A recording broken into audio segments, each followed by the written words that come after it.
Hello and a warm welcome to Politics Today, and in this programme today we will be looking at the big political stories of 2024 so far, as we'll be having a short break for a couple of weeks, and this gives us a good time to reflect back on some of the major political stories our nation and the world has been through in the past 8 months. So in this programme today I'm joined by Reverend Chris Wickland, and together with Melanie Simmons. Melanie, I'll start off with you because it's you've got a new Heart edition coming out, and I think the headline of the Heart edition newspaper, "The Most Godless Parliament Ever," is very fitting, I think, for today's programme.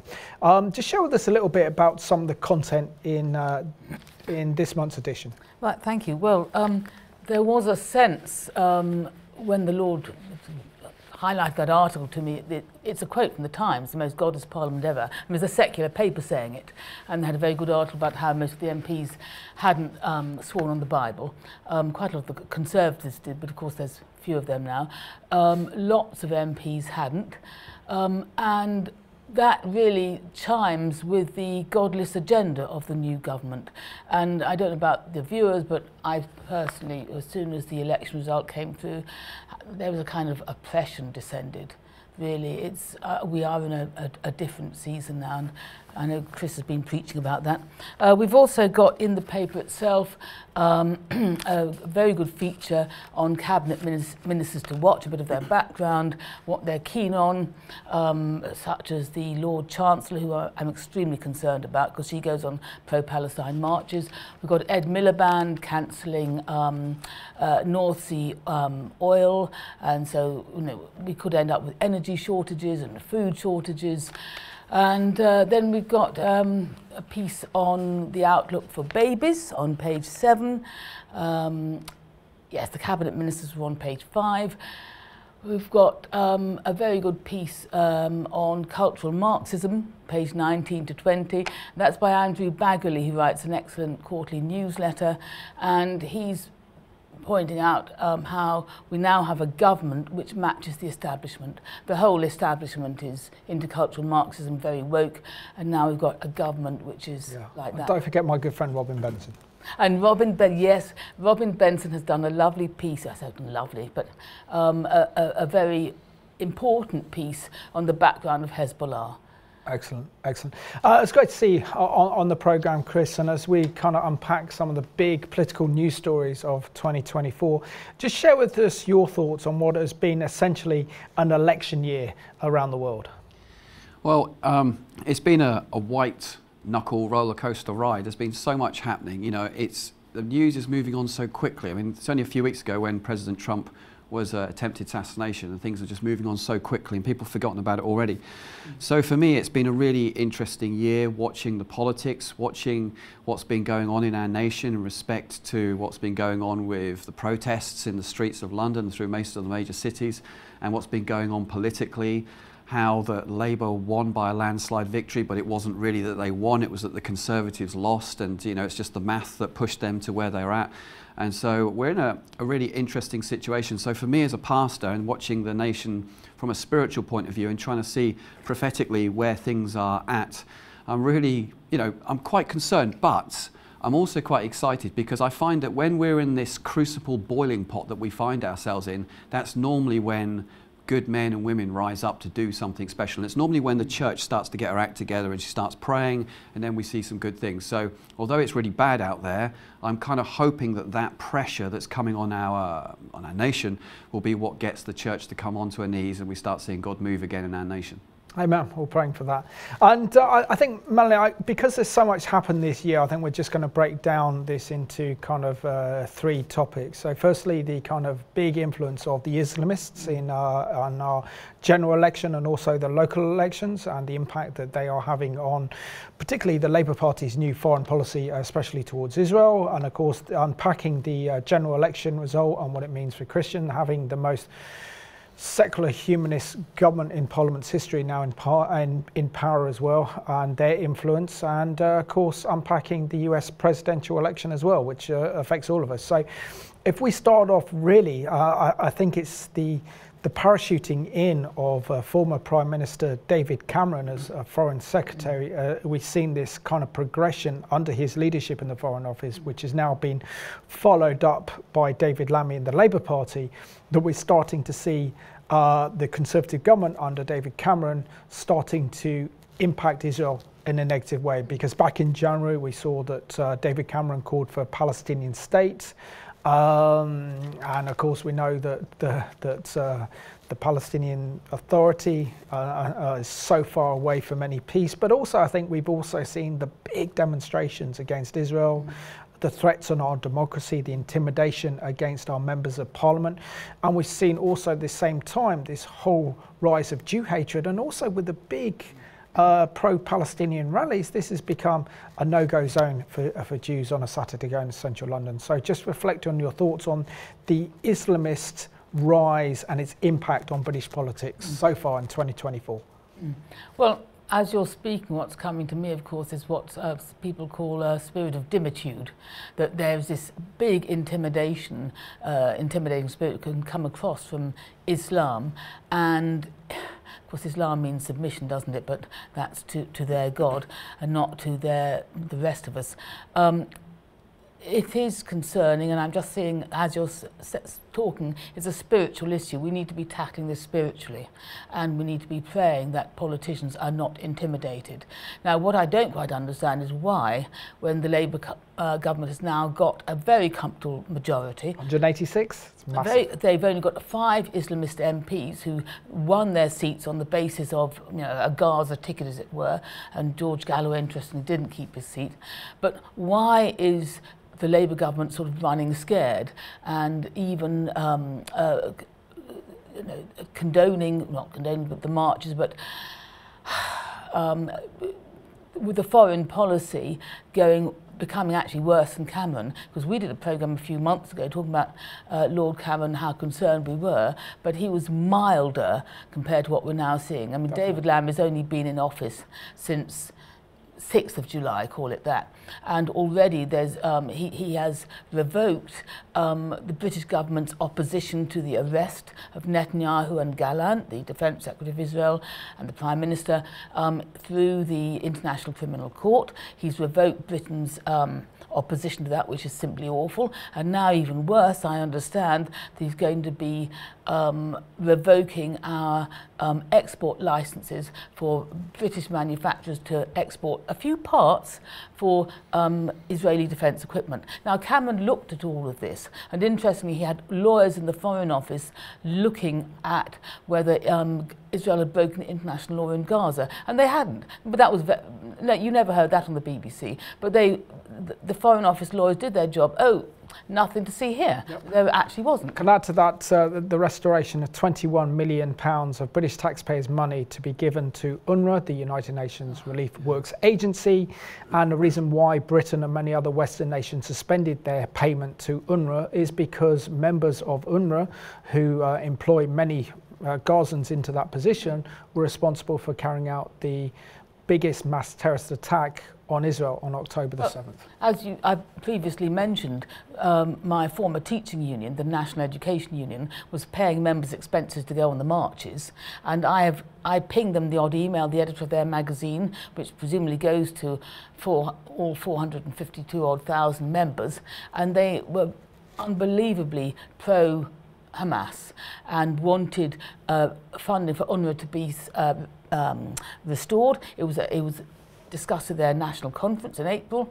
and also now it's record that they seem to be blind as to what UNRWA is teaching their schools. They are radicalising those poor Palestinian children. Yeah, and Chris, so back in February 2024, we saw that George Galloway won the Rochdale by-election, campaigning purely on the issue of Gaza.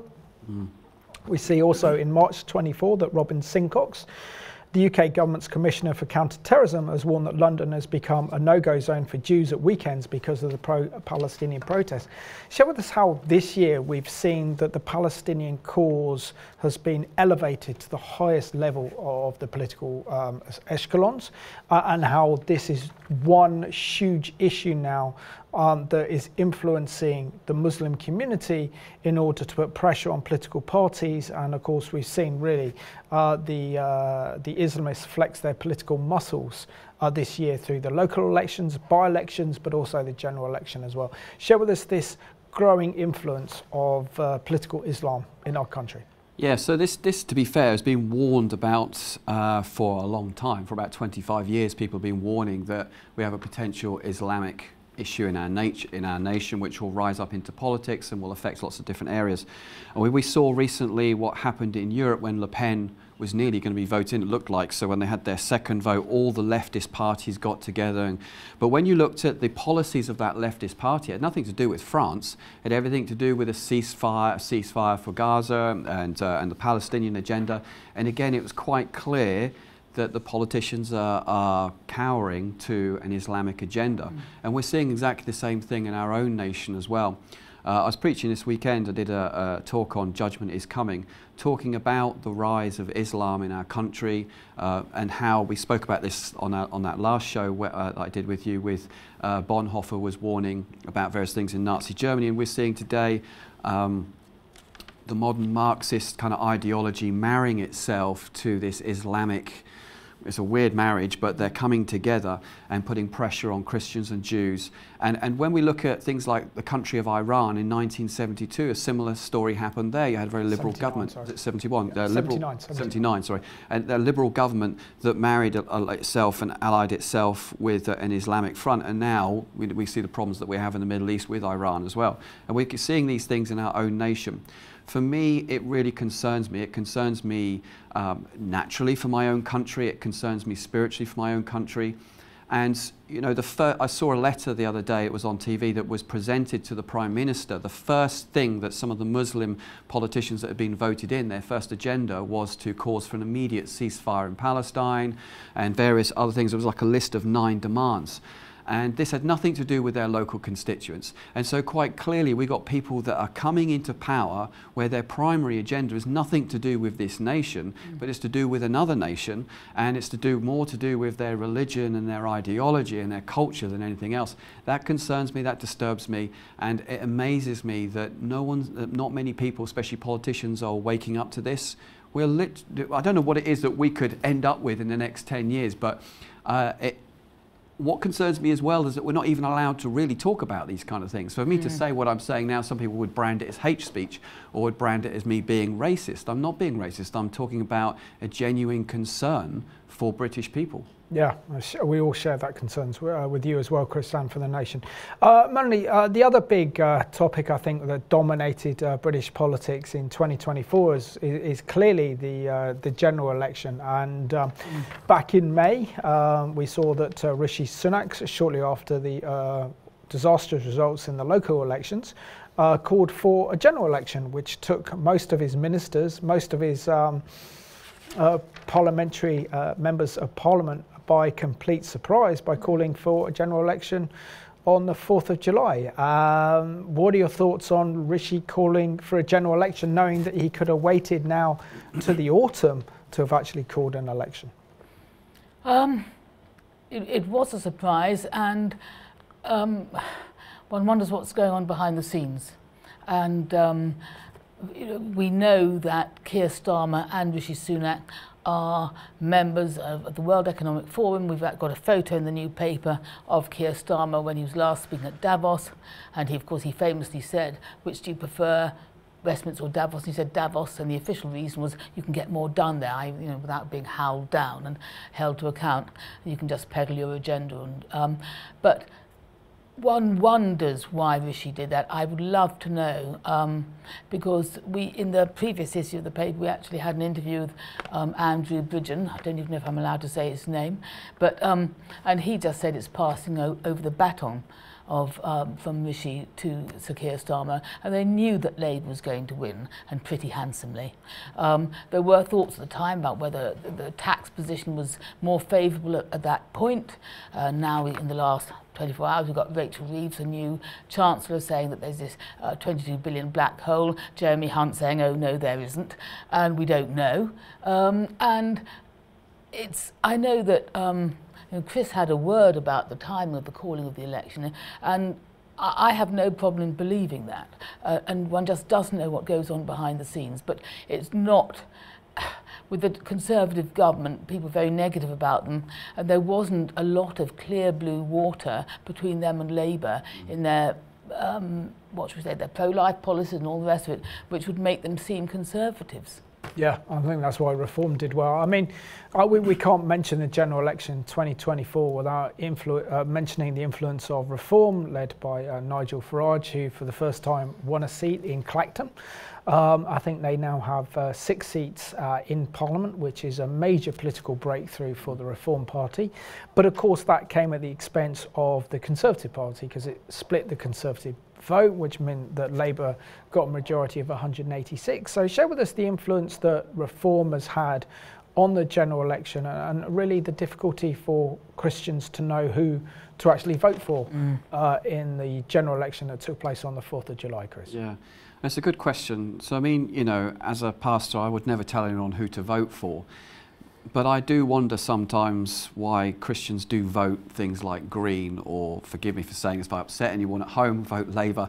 Will do. Because we have to understand, as Christians, we are looking at the policies that these governments represent. And obviously we know that we live in a secular world, so obviously there's a limited remit within that for a Christian. But my concern with Conservative is basically they were no longer conservative. You know, you had the Liberals were Liberals, you had the Labour who were Liberal, and then basically Conservative were Liberal, and they were infighting amongst the more traditional Conservatives. And so for me, I think the reason why Reform did so well is primarily because many people were being disenfranchised. You had centre right, and everyone had shifted to the left, and it's like, well, no one's considering my vote or considering my stance. And so Reform came along, and you know, that's why I personally voted for Reform. I knew the damage that it would possibly do to Conservatives, and I knew that it was, in some respects, some would say a null vote, so it allowed Labour to come in.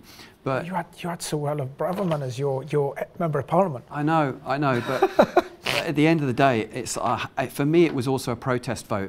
It was to let Conservatives know that I feel like I've been disenfranchised, and I stand by Conservative values. And so Reform were the only party that really were holding that line. I know Suella Braverman, I really love what she stands for, but she is one of very few voices. And so at the end of the day, I had to go with, you know, what would be would cause a little bit of a ripple to the other governments, the other parties, that they would know. You know, so that's why I voted Reform in the end, just because of the fact that, you know, I just felt like I was being disenfranchised. And I think that's why they did quite well. Well, the thing that annoys me with our political system is that they came, what was it, 3rd technically? Was it with the Mouse? Yep. And yet they only won so many seats, yet the Liberal Democrats won 70 odd seats. Yep. And 71, that's right, yeah. So obviously it's always good to give out the actual figures for the general election 2024. So we see that the Conservatives were reduced to just 121 seats, the lowest number of MPs in their 190-year history. These included high-profile losses such as the former Prime Minister Liz Truss, former Cabinet Minister Sir Jacob Rees-Mogg, Commons leader Penny Mordaunt, and Defence Secretary Grant Shapps. The Liberal Democrats, led by Sir Ed Davey, achieved their best result ever with 71 seats. The Green Party achieved their best ever results, quadrupling their number of seats to 4. Reform Party gained their first seats in Parliament, which includes the party leader Nigel Farage constituency of Clapton. The SNP suffered heavy losses, going from 48 seats to just 9. Sinn Féin wins 7 seats, making them the largest party in Northern Ireland. And of course, the Labour Party now have a majority of 189, which is unprecedented, considering that the Conservative Party won 80 seats at the last election. Now, I just want to kind of bring on, in terms of now that we have a new government in place, Labour have a super majority, means effectively they can do anything that they want. But share with us how effectively this is, as you've got on your front page, the most ungodly government in history, that this is the most secular parliament and the most secular government in the history of our nation. And does really reflect the kind of secular values that are echoed by the Labour Party on the nation. Share with us the impact that will have on legislation and direction that this government takes. Well, speculating on it is really rather awful. I, in the paper, just try to warn people things to pray about, because it could be simply awful. I mean, we've already touched on the approach towards Israel, complete lack of knowledge of history. I mean, how can you have a Lord Chancellor and a Secretary of State for Justice who thinks there's such a thing as a Palestinian state, or ever has been?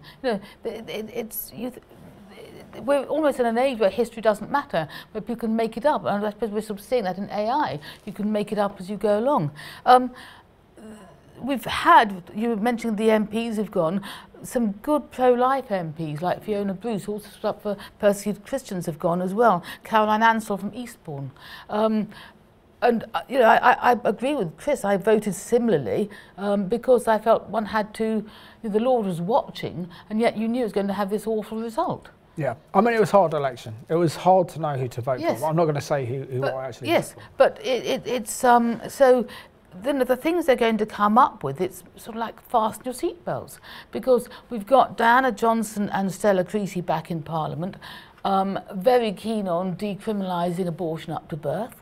We've got Ed Miliband as the Energy Secretary, who believes in all the carbon stuff, and he's buying these, on behalf of the government, buying up farmland in Norfolk to put solar panels on.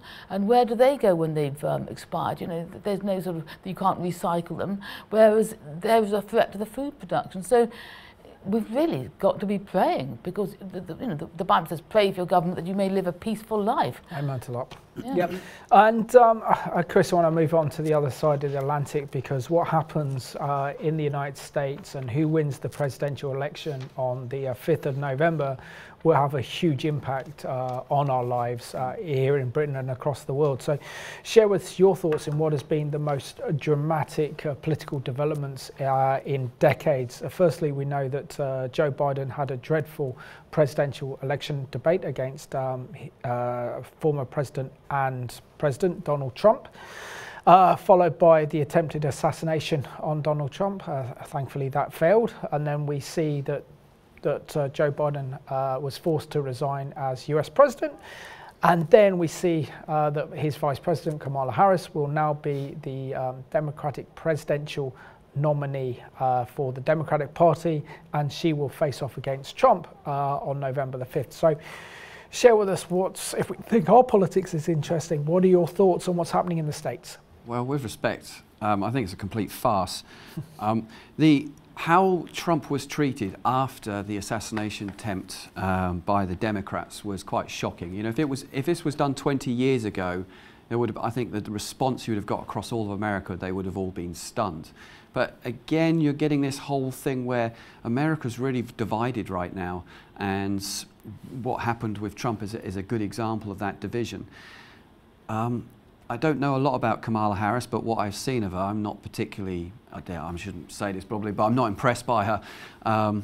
She's not what I would call presidential material at all. But hey, she ticks all the inclusive and diverse things. She's coloured, she's a woman, first black woman president of America. That would be a great thing for America, right? So the inclusive guys would say.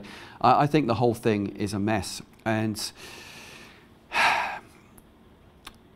I think Trump will probably be what America needs, but then at the same time, he's a very divisive man for many. So, the choices that America are left with are difficult, but I think Trump would probably be the best for America strategically, militarily as well, and also having someone with a good business head at the table would be good as well. But my honest opinion is what we're seeing out in America is very similar to what we've got going on in our own country. We've got a very divided nation and quite scary politics going on right now. Politics that 20 years ago you would never get away with, but we're seeing it now, and we're living in a media cycle that's so quick. The fact that President Trump got shot at the other week is, we've moved on now. We've got some memes about him, and now we've just moved on to the next news story. This is a major news story that should still be circulating, but we've forgotten about it now. We're not talking about it now. But actually to take away the freedom of democracy by assassinating someone because you don't like him just shows where we're at really, or shows where they're at as a nation. And I would say we're not probably far close behind ourselves. Yeah. With about 2 minutes to go for the programme, Melanie, just spell out why the US presidential election is important, not only for Christians in the States, but also Christians here, and how whoever wins the White House will set the agenda for the next 4 years. Well, I come back to Israel. I mean, President Trump moved the US embassy to Jerusalem. He is on good terms with the current Israeli Prime Minister Netanyahu, and because Britain likes to some extent be on the same page as the Americans, if he was back in the White House, then as regarding Israel, that would be a good influence on our foreign policy. I don't think we would have the nerve to be quite so provocative as we are. David Lammy, Foreign Secretary with Trump as president, that could spark fireworks. Wasn't he? Yes. Very rude, very rude. And summing up, Chris, how as Christians should we be watchful and prayerful, particularly as we see these kind of major political developments? And it reminds me of what Jesus said in Matthew 24, that one of the major signs before his coming is political turbulence in the nations. Yeah. And and the perplexity of problems that they don't know how to deal with or handle. Yeah, I think the church needs to be like the sons of Issachar at this time. We just need to open our eyes and see the signs of the times in which we're living in. And again, we've had this discussion before. I think the church thinks that she should somehow become apolitical. It's all about the kingdom of God, it's not about politics and stuff. But actually, you know, it's Christians that got their hands dirty in the past that actually caused good policies and good things for this nation. And I think if there's ever a time, as I said before, that the church should get involved in politics and in the narrative of today, it has to be now. And the church needs a prophetic voice into the now, for now, not just for now, but for the next generation. Excellent. So Chris and Melanie, thank you so much for being my guests on this week's Politics Day. You've both done a great job. And I want to thank you for watching this programme at home. There can be no doubt that we've had a very dramatic political year, essentially a year of elections, where we've seen a Labour government win a majority of 189 in the House of Commons, become the most secular parliament and government in our nation's history. We've seen the influence of the Islamist vote on our government and also on our elections. But of course, it all hangs in the balance to see what happens on Thursday, the 5th of November, when the American people decide who they're going to elect as their next president. Keep watching, keep praying, because it matters. So thank you for watching this week's edition of Politics Today.